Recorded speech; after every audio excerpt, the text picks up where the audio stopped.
Hello, everyone. My name is Maciej.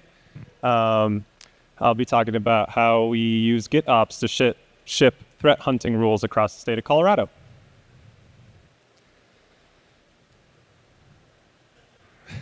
So, here's my contact information.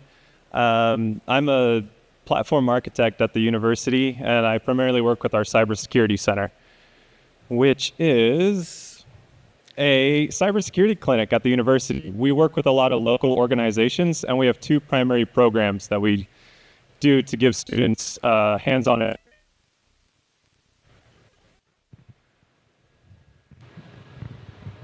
So what is Centurion Secured? It's a platform that allows students to gain real-world Cybersecurity Operations Center experience, and we serve 12 municipalities across the state of Colorado with 98 student analysts. And Centurion Secured started is because our old system, Pisces, closed. They lost for the state of Colorado, and we had to deploy it in 66 days. Which was cool and all, but I had to put Raspberry Pis inside of a 1U chassis because a lot of the municipality people were like, nah, that Raspberry Pi isn't going to monitor my network. Well, it did, but I needed to make this more scalable. So the reason it needs to be more scalable is because those Raspberry Pis are black boxes. There's no way to remote into them and have students put in new threat hunting rules. So they're just on autopilot, grabbing open source rules. So we could SSH into them, but that's going to be a pain. I could ship flash drives to the community, but that would also be a pain. So instead, the GitOps way. So what I needed to do now was I needed to transition us from our minimal viable product actually be a scalable platform now that we had other universities interested. I needed more robust hardware, and I needed to actually deploy the GitOps pipeline. So I transitioned us from Linode to DigitalOcean. It ended up being cheaper, and had a more scalable platform where I can onboard other universities. Thank you, Kubernetes.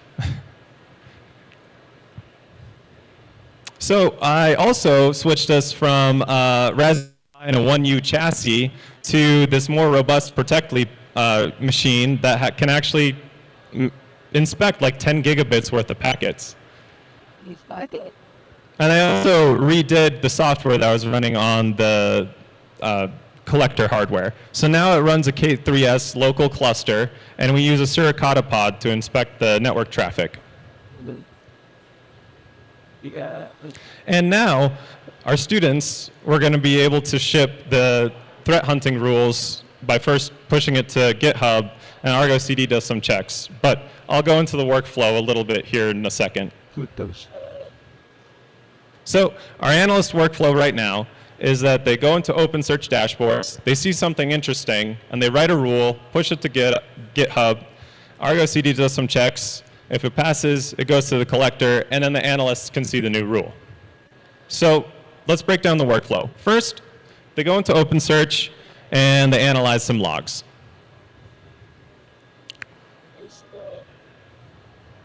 And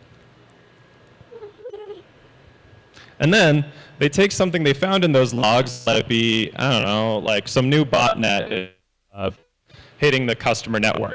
So they go in, they write that rule, and they push it to GitHub. And then the cool part is this analyst pushes it up. Argo CD takes it and spins up a new Suricata pod, does the tests. If the analyst wrote a good rule, it'll push it to our collectors. If it doesn't, it'll reject them. So once Argo CD tells the collector, yeah, grab the new rule set, it recreates the Suricata pod and starts ingesting the new data based on the analyst's rule. So now, our analysts can analyze the new rule. They can go into OpenSearch, see the new rule popping up, or the new alerts, and then report them to our community partners.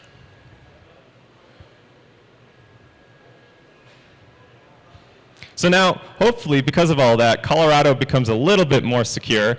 We can track new botnets. We can go maybe see if new brute force methods. There's a lot that the analysts can now create new rules, and we don't have to wait on an open source threat hunting collection. Anyway, thank you so much. Have a good day.